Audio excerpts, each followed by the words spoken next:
Hey there, Brian Hutchison, Global Career Guy. I'm here with one of my closest friends and colleagues at NCDA, David Ford Jr. And here's what made me want to do a video with you. Okay.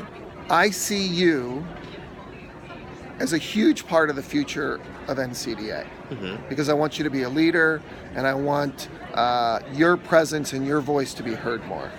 As a future leader, what do you think of NCDA? Where do we need to go to be the organization that you envision as better in the future? I see NCDA as a force to be reckoned with, but we haven't tapped into our potential as a division. And for starters, we have to continue to advocate for our place and career counseling's place in our profession. But within, I think we need to do more about recruiting and retaining persons of color in our division. And through things like Leadership Academy, Counselor Academy, getting more Black folks, Latino folks, Asian folks involved, and allowing us to not only come but flourish, and providing us the tools to flourish, and welcoming us and embracing us and supporting us. Yeah. And it's not just racial and ethnic minorities too. It's other marginalized groups, right? Yes. Absolutely. So here's the question. So 79% of NCDA's membership with race and ethnicity, that's a hard word to say after 4 days of talking, right? They look like me. They look like me. They're white. It's too white. And so we can do the recruitment part, right, of persons of color for this example. But we also need to make this a space that feels more welcoming and accepting. And so, you know, not to speak for all people of color, but if, as my friend, you were to tell me some things that I could do to make this a more welcoming place for historically excluded minorities, what are some things that we might do? Sometimes maybe tapping us for various leadership positions. You know, appointing us to various committees and heading up committees. Anytime we have initiatives, don't bury us in a whole bunch of red tape.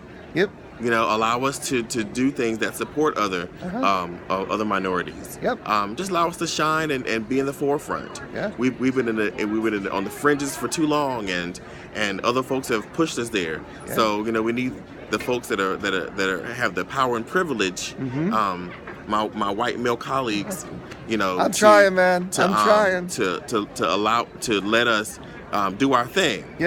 Because we Black folks have all the power to succeed, but we don't have the tools that allow us to succeed because of white privilege. So we need to dismantle that white privilege and patriarchy to allow us to do our thing.